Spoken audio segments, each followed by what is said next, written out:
Bismillahirrahmanirrahim. Assalamualaikum warahmatullahi wabarakatuh. Innal hamdalillah nahmaduhu wa nasta'inuhu wa nastahdihi wa nastaghfiruh wa na'udzu billahi min shururi anfusina wa min sayyiati a'malina. Innahu may yahdihillahu fala mudilla lahu wa may yudlilhu fala hadiya lahu. Ashhadu an la ilaha illallah wahdahu la syarika lahu wa ashhadu anna Muhammadan abduhu wa rasuluh. Allahumma salli wa sallim ala habibina wa syafi'ina wa qudwatina wa dhukhrina sayyidina wa maulana Muhammad wa ala alihi wa ashabihi wa man tabi'ahum bi ihsanin ila yaumiddin. Subhanaka la ilma lana illa ma 'allamtana innaka antal alimul hakim. Wala hawla wala quwwata illa billahil aliyyil azim. Amma ba'du. Yang saya hormati tuan-tuan, puan-puan, sidang penonton yang masih lagi setia bersama dengan kami di dalam program tafsir Al-Quranul Karim di Facebook Pejabat Qadi Daerah Kota Tinggi. Alhamdulillah tuan-tuan, puan-puan, pejam celik, rupanya kita dah masuk hari yang ke-21 Ramadan. Dan alhamdulillah kita masih lagi dipanjangkan umur oleh Allah Subhanahu wa taala dan kita dapat bersama-sama menikmati ibadah puasa, kita dapat menikmati berbuka puasa bersama keluarga, bersama sahabat-sahabat, kawan-kawan, dan juga kita masih lagi dapat menikmati indahnya solat sunat tarawih. Jadi mudah-mudahan dengan nikmat-nikmat dalam beribadah ini di dalam bulan Ramadan, mudah-mudahan dapat mendidik jiwa kita menjadi seorang yang bertakwa kepada Allah Subhanahu wa taala, insya-Allah. Amin ya rabbal alamin. Tuan-tuan, puan-puan sidang penonton, alhamdulillah, dan kita pun secara tak langsung lah ya, kita masuk 10 malam yang terakhir dah di dalam bulan Ramadan. Hari ini kita bersamaan 21 Ramadan. Pejam celik dah 21 Ramadan. Dan ia adalah masa-masa yang mana kita sama-sama meningkatkan amal ibadah kita demi mengharapkan maghfirah daripada Allah Subhanahu wa taala, dan juga di malam-malam ganjilnya kita mengharapkan moga-moga Allah Subhanahu wa taala mengurniakan pada kita kelebihan dan kemuliaan malam Lailatul Qadar yang ganjarannya lebih baik daripada 1000 bulan. Maka tuan-tuan puan-puan yang dirahmati Allah, dan sebagai mengisi kehidupan kita di dalam bulan Ramadan, kita akan sambung lagi program kita Tafsir Al-Quran, yang mana pada hari ini kita dah sampai siri yang ke-7. Rupanya pun banyak juga dah siri kita dah siri yang ke-7, dan kita masih lagi dalam perbahasan tafsir surah Al-Fatihah ayat yang ke-5. Terlebih dahulu minta maaf, minggu lepas kita terpaksa ditangguhkan kerana saya ada program yang saya perlu libatkan diri, dan insya-Allah hari ini kita sambung lagi insya-Allah. Di dalam ayat yang kelima surah Al-Fatihah, Allah Subhanahu wa taala berfirman, A'udzu billahi minasyaitonir rajim. Iyyaka na'budu wa iyyaka nasta'in.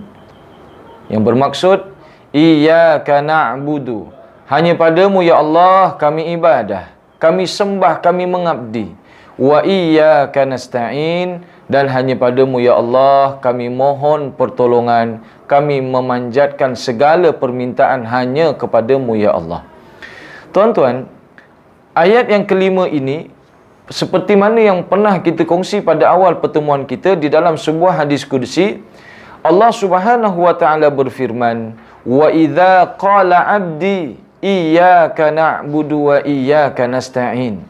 Sekiranya hamba-Ku membaca dan menyebut iyyaka na'budu wa iyyaka nasta'in, maka Allah Subhanahu wa taala menjawab, tuan-tuan, hadza baini wa baina 'abdi wa li 'abdi ma sa'ala. Maksudnya apa? Allah berfirman, bila mana kita sebut ayat ni tuan-tuan, Allah akan jawab, hadza baini, inilah hubungan antaraku dan hamba-Ku, wali abdi ma sa'al, dan dengan hubungan yang ada ini, apa yang diminta oleh hamba-Ku pasti akan diperkenan oleh Allah Subhanahu wa ta'ala. Maka hadirin yang dirahmati Allah, ibarat macam kita lah tuan-tuan. Kita ni kalau tak ada hubungan dengan seseorang, kadang-kadang untuk meminta sesuatu daripadanya tu agak berat. Macam contohlah ada seorang perempuan minta pada saya. Padahal dia bukanlah isteri saya. Tiba-tiba dia minta, "Bang, abang, boleh tak belikan saya segelang emas?" Boleh tak belikan saya emas, gelang emas? Saya kata, awak siapa? Kita tak ada hubungan. Awak bukan adik saya. Awak bukan isteri saya. Awak bukan mak mertua saya ke dan siapalah ya. Tiada hubungan tuan-tuan. Tiba-tiba dia nak minta kepada saya. Mungkin berat untuk kita memberi. Apatah lagi yang diminta tu satu perkara yang besar. Jadi kadang-kadang yang mendapatkan kita ataupun yang membolehkan kita mendapat apa yang kita inginkan disebabkan kita ini ada hubungan pada seseorang ataupun pada Allah Subhanahu wa taala. Samalah macam ayat ini tuan-tuan. Ayat ini Allah Taala berfirman, "Inilah ikatan, inilah hubungan antaraku dengan hamba-Ku." Hubungannya apa? Dua. Iyyaka na'budu, hanya padamu ya Allah kami ibadah. Ini hubungan kita dengan Allah Ta'ala. Dan dengan hubungan kita ibadah, dengan hubungan kita sembah Allah Ta'ala, tidak menyekutukan Allah Ta'ala dengan yang lain, maka kita akan dapat kemuliaan ataupun hak yang Allah Ta'ala sediakan kepada kita. Wa iyyaka nasta'in, dan hanya padamu ya Allah kami mohon pertolongan. Bila ada ikatan ini tuan-tuan, kita mintalah kepada Allah Subhanahu wa taala, akan diperkenan oleh Allah Subhanahu wa taala. Macam tadi itulah. Kita tak kenal dia, tak ada hubungan, tiba-tiba diminta pada kita. Mungkin berat kita nak bagi. Tapi kalau dah isteri kita, kita ada ikatan, kita ada hubungan. Isteri pun minta, "Bang, ni kita kahwin dah 5 tahun. Boleh tak abang belikan saya emas? Saya nak gelang emas. Boleh tak bang?" Kita kata, "Okeylah yang mandangkan inilah kita punya tanda ikatan kita, abang hadiahkan awak emas. Ni pun bonus dah masuk." Yang kerja kerajaan tahulah.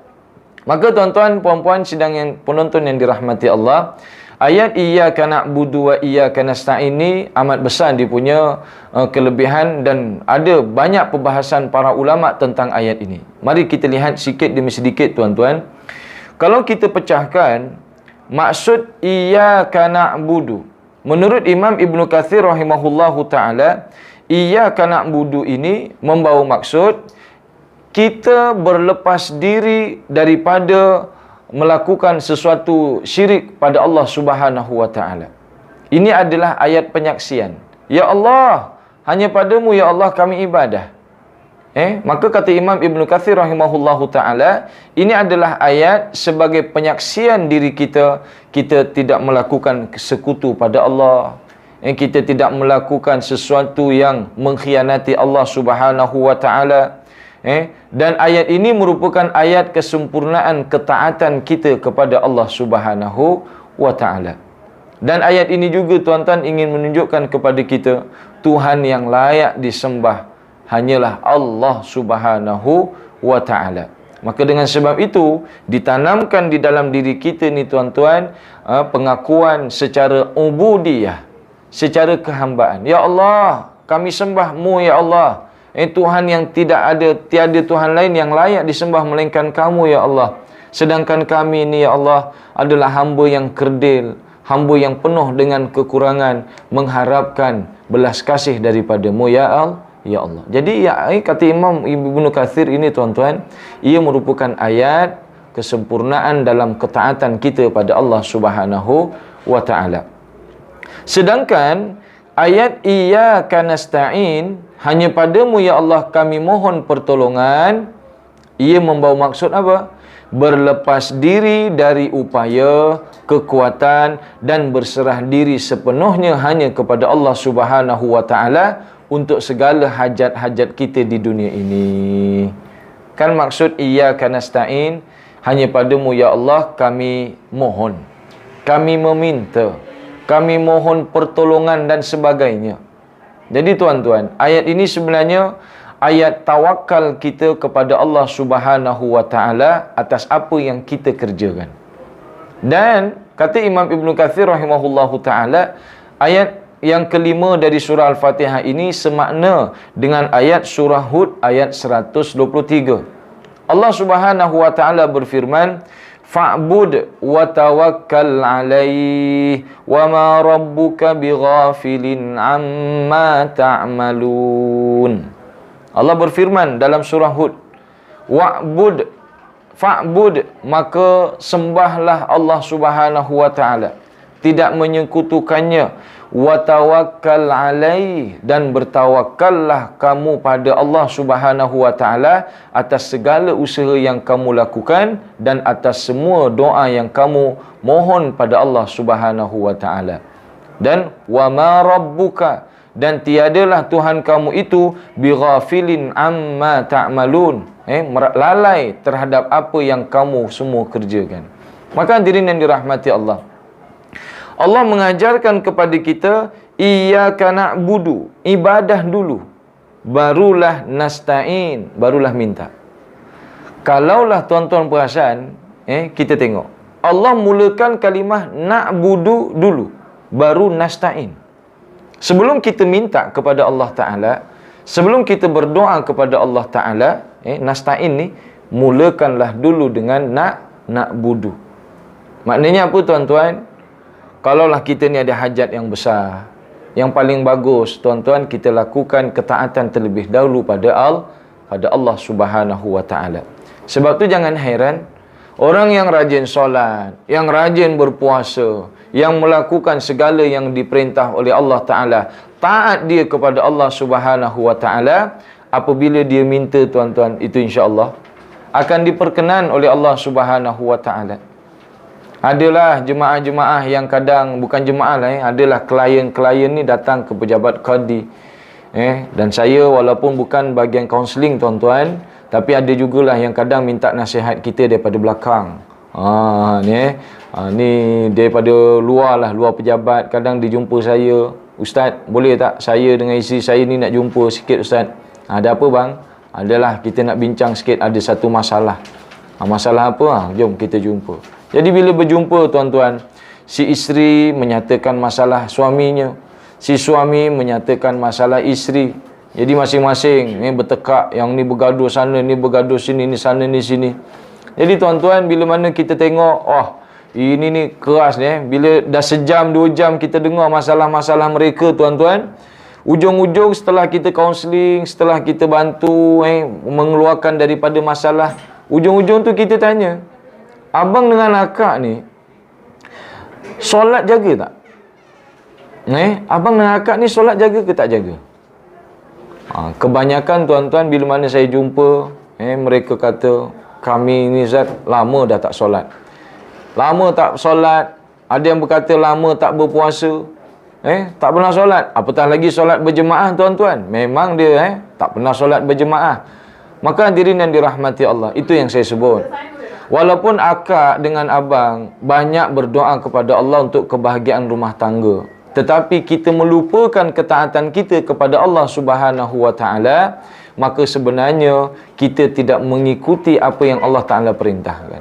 Kan Allah perintahkan na'budu dulu, baru nasta'in. Ibadah dulu, barulah kita minta. Maka itu jalan yang betul. Kita taat kepada Allah Subhanahu wa taala. Kalau kita minta, don't worry lah, insya-Allah Allah Taala akan perkenan segala doa dan hajat kita. Kita tengok tuan-tuan, manusia ni ada 4 jenis. Pertama, ada orang yang taat, rajin ibadah, dia berdoa kepada Allah Ta'ala, Allah kabulkan hajatnya. Ini namanya satu nikmat. Dan ini yang kita harap. Yang kedua tuan-tuan, ada orang yang taat pada Allah Ta'ala, lakukan segala ibadah, tapi bila dia berdoa kepada Allah Subhanahu wa taala, doanya tak diperkenan ataupun belum diperkenan, maka golongan yang kedua ni perlu kepada sabar. Golongan pertama tu kita naklah, kita taat, kita doa, Allah kabulkan, itu nikmat. Golongan yang kedua, orang yang taat, kita taat tapi kita doa Allah tak kabulkan, maka sangka baik pada Allah, kita perlu sabar. Mungkin doa kita, hajat kita tu ditangguhkan pada masa-masa yang akan datang. Mungkin tak di dunia, insya-Allah di akhirat. Yang ketiga tuan-tuan, ada orang yang tak taat. Dia tak ibadah, tapi bila dia berdoa kepada Allah Subhanahu wa taala, doanya diperkenan oleh Allah taala. Maka ini kena berhati-hati. Ini namanya istidraj. Istidraj ni tuan-tuan, Allah taala menghulurkan nikmat-nikmat kepadanya dalam keadaan dia tidak lalai. Kerana apa tuan-tuan? Itulah, nanti hartanya, nikmat itu akan membinasakannya. Sanastadrijuhum min haitsu la ya'lamun wa umli lahum inna kaidi matin. Kami istidrajkan mereka itu sedangkan mereka tak perasan. Ni kan orang yang dah mewah sangat, kadang-kadang sampai dia tak sembahyang, dia tak bayar zakat, dia lari daripada menunaikan haji, umrah dan sebagainya. Mereka dilalaikan dengan kenikmatan tersebut. Allah berfirman apa? Wa umli lahum. Saya hulur-hulur kepada mereka. Nikmat itu dibagi. Tapi ingat, Allah tutup ayat itu dengan inna kaidi matin. Tapi ingat, saya punya balasan nanti amat pedih dan amat berat. Jadi tuan-tuan, golongan yang ketiga ni orang yang tidak taat. Bila dia berdoa penuh dengan kenikmatan dapat dikabulkan, itu namanya istidraj. Kita balik tepuk dada, kita tanya diri kita, adakah kita taat ataupun tidak. Sebab ada orang dia berjumpa dengan saya tuan-tuan, dia bercerita dia memang tak puasa, dia memang tak solat. Harta yang Allah berikan kepadanya luar biasa, memang banyak. Tetapi itulah, dia tidak perasan. Lama-kelamaan Allah Ta'ala jatuhkan dia sekaligus je. Sekelip mata, sekejap je. Ni ada. Ini kisah benar tuan-tuan. Cuma, dan saya yakin tuan-tuan mungkin pernah berjumpa dengan orang-orang yang sebegini. Bila dia dah jatuh miskin, ataupun dah hilang hartanya, barulah dia teringat, oh inilah mungkin ancaman ataupun inilah teguran daripada Allah Subhanahu wa taala kerana kurang taatnya saya dan kurang bersyukurnya pada harta yang Allah Taala kurniakan. Ini golongan yang ketiga. Golongan yang keempat tuan-tuan, orangnya tak taat, bila dia berdoa kepada Allah Taala Allah tak perkenan, ini namanya musibah. Musibah. Tak taat satu, doa pula Allah tak perkenan, ini musibah. Maka hadirin yang dirahmati Allah, inilah 4 golongan di kalangan kita. Kalaulah kita taat, kita berdoa kepada Allah, Allah kabulkan, itu nikmat, kurniaan luar biasa. Kalau kita taat, kita berdoa Allah tidak kabulkan, kena sangka baik pada Allah, kena sabar, mungkin Allah tangguhkan kita punya doa tersebut. Kalau kita tidak taat pada Allah, tiba-tiba kita doa semua dikabulkan, dilancarkan oleh Allah Ta'ala, itu istidraj.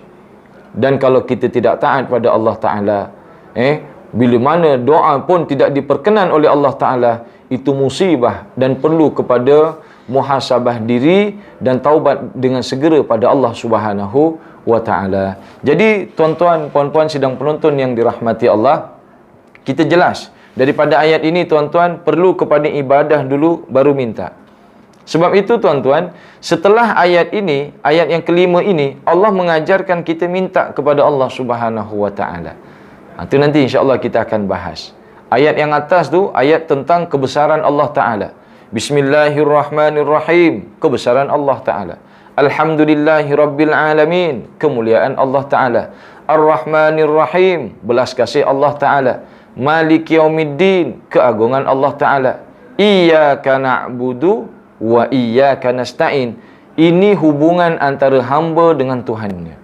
Apabila kita taat kepada Allah Subhanahu wa Ta'ala, kita menunaikan hak Allah Subhanahu wa Ta'ala, maka Allah Ta'ala akan mengurniakan kepada kita hak hamba. Setelah ayat ni tuan-tuan, hanya padamu kami mohon, tu kita tengok ayat ke-6 dan ayat ke-7 kan ayat kita mohon.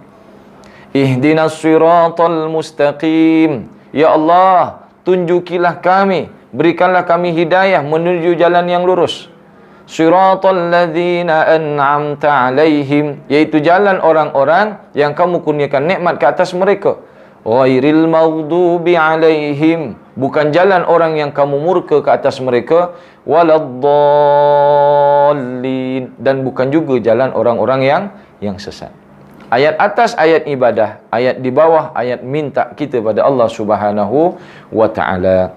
Jadi tuan-tuan, puan-puan sidang penonton yang dirahmati Allah, ulama ada membahaskan kenapa digunakan kalimah na'budu dengan nasta'in, nun di depan tu. Kenapa bukan a'budu dengan asta'in? Na'budu ni kan, ya Allah, hanya padamu kami ibadah. Nasta'in, kami mohon. Kan kita sembahyang seorang. Patutnya kan kalau kita sembahyang seorang, kita baca iyyaka a'budu wa iyyaka asta'in. Tapi kenapa Allah mengajarkan kepada kita kalimah na'budu? Padahal kita sembahyang seorang. Ya Allah, hanya padamu ya Allah kami ibadah. Kan kita sembahyang seorang? Maka di situ tuan-tuan, Imam Ibnu Katsir mendatangkan beberapa pandangan-pandangan. Apa pandangan-pandangan daripada Imam Ibnu Katsir tuan-tuan? Yang pertama, nun yang membawa maksud kami itu menunjukkan kepada, mengingatkan ataupun menyampaikan kepada kita berita dari jenis hamba-hambanya. Jadi Allah sengaja mengajarkan kita sebut nun supaya kita ini tuan-tuan ibadah ingat kepada saudara-saudara kita yang lain. Maknanya ibarat kita ni wakil.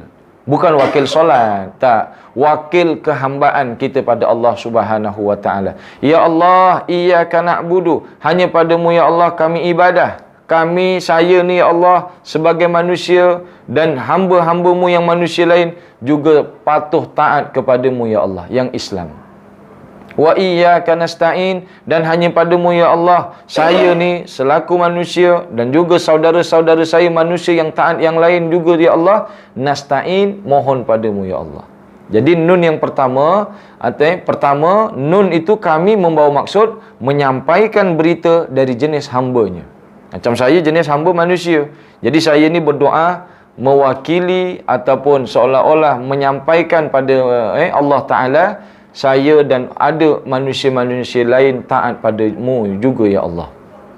Sebab tu kita ni tuan-tuan, dalam berdoa kalau boleh, walaupun kita doa seorang-seorang, doalah ramai-ramai juga untuk saudara-saudara kita. Tuan-tuan bangun malam, tuan-tuan tahajud, ataupun tuan-tuan solat fardu, masa kita baca doa tu tuan-tuan, biarlah kita baca wakil ramai. Rabbana zalamna anfusana, wahai Tuhan kami.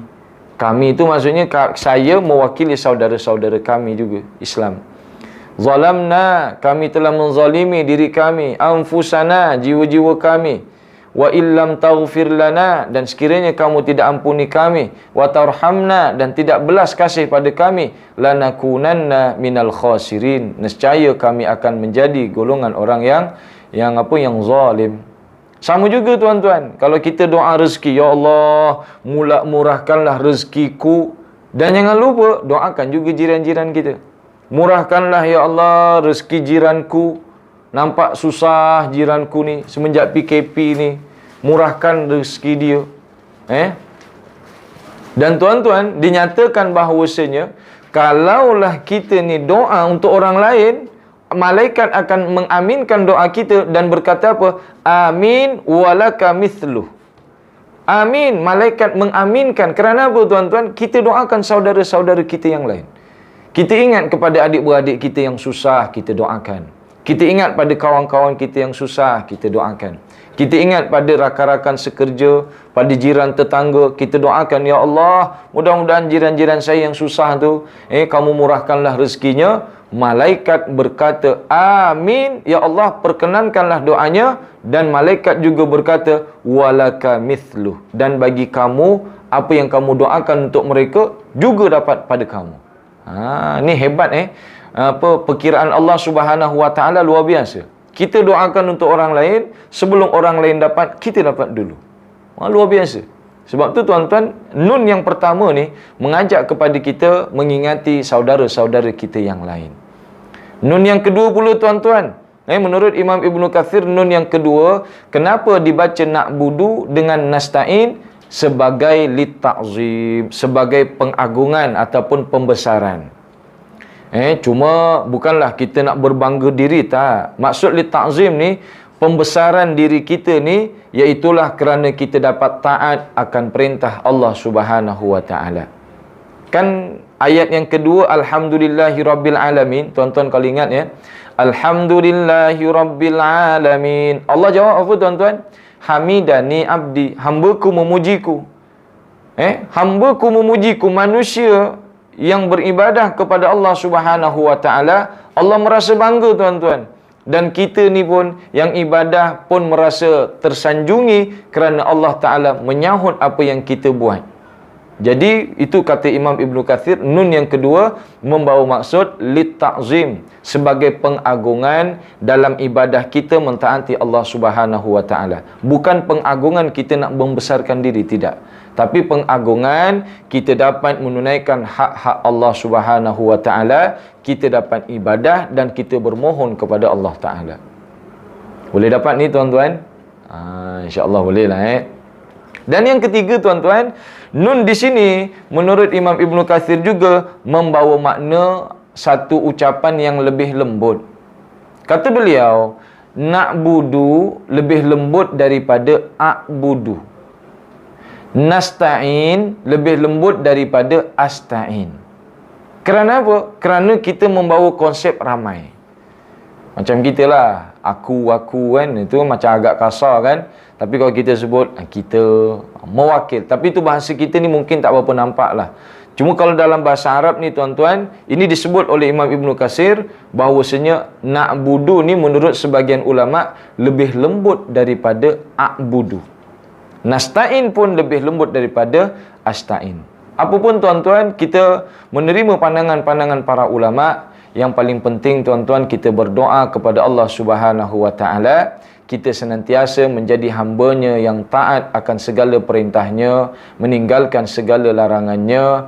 Dosa-dosa tu memang mungkin senantiasa ada, tapi mudah-mudahan kita menjauhi dosa-dosa besar dan cuba sedaya upaya untuk meninggalkan dosa-dosa kecil. Mudah-mudahan tuan-tuan puan-puan, dengan kita hidup di dalam bulan Ramadan ini, moga-moga Allah Ta'ala mengampuni segala dosa-dosa kita, insya-Allah. Amin ya rabbal alamin.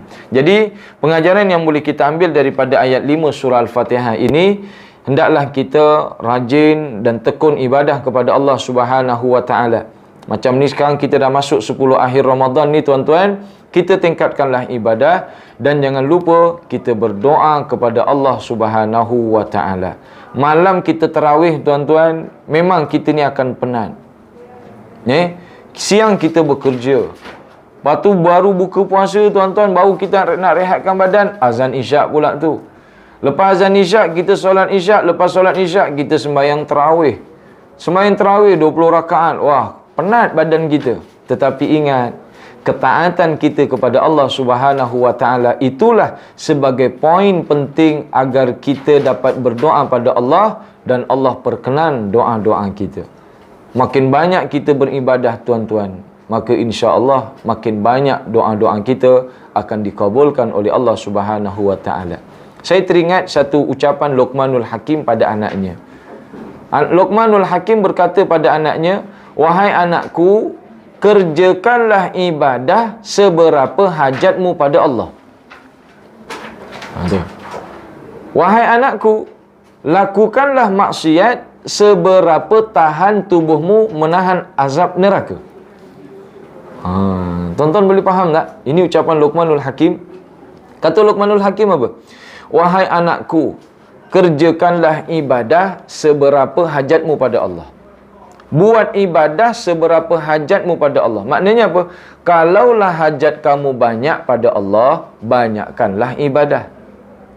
Kalau kamu macam tak berhajat pada Allah, tak payahlah ibadah. Mustahil tuan-tuan kita tak berhajat pada Allah. Kita ni tiap-tiap tahun, tiap-tiap hari ni hajat kita makin bertambah. Kita dah beli satu rumah, nak rumah yang kedua.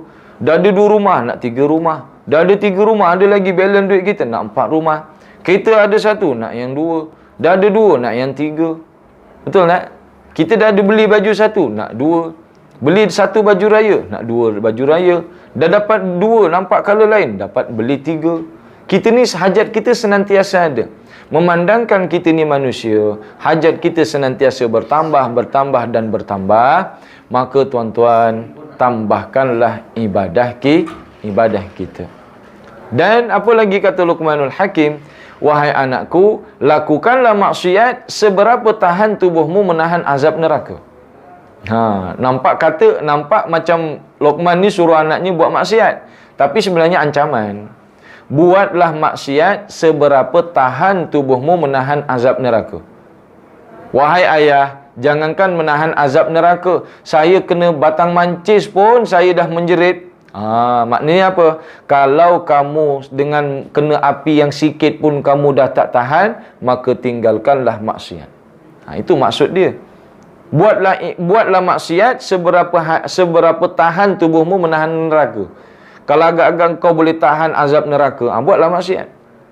Tapi jangankan nahan azab neraka, kita kena mancis sikit pun, puntung rokok pun, kalau orang isap rokok lah atau kita main bakar-bakar, kena bunga api sekarang ni, pop, kena tangan kita pun, kita dah bergosok gini. Sedangkan api yang kecil pun kita tak mampu, maka janganlah buat maksiat. Itu indah kata-kata para ulama ni tuan-tuan ya. Orang yang cerdik pandai, kadang-kadang dia membuat ungkapan yang luar biasa. Sukar untuk difahami pada awalnya, tapi bila diteliti secara mendalam, barulah kita dapat apa yang dimaksudkan. Maka tuan-tuan, puan-puan sidang penonton yang dirahmati Allah, mudah-mudahan tuan-tuan, ayat ini ayat hubungan kita dengan Allah Subhanahu wa taala sebagai ijab dan kabul kita pada Allah taala. Mudah-mudahan ketaatan yang kita buat di dalam bulan Ramadan ini, lebih-lebih lagi di hujung-hujung Ramadan ni tuan-tuan, dan doa yang kita doa dan panjatkan pada Allah diperkenan oleh Allah Subhanahu wa taala. Dan yang paling kita harap tuan-tuan, keampunan kita pada Allah taala dengan kita selalu membaca Allahumma innaka afuwun tuhibbul afwa fa'fu anni. Mudah-mudahan Allah Subhanahu wa taala mengampuni dosa-dosa kita. Asalnya cukup sekadar itu tuan-tuan. Insya-Allah kita sambung lagi pada siri akan datang, iaitulah pada ayat 6 dan ayat ke-7 surah Al-Fatihah. Wallahu a'lam bissawab. Aqulu qawli hadza wa astaghfirullahal azim li wa lakum. Wassalamualaikum warahmatullahi wabarakatuh.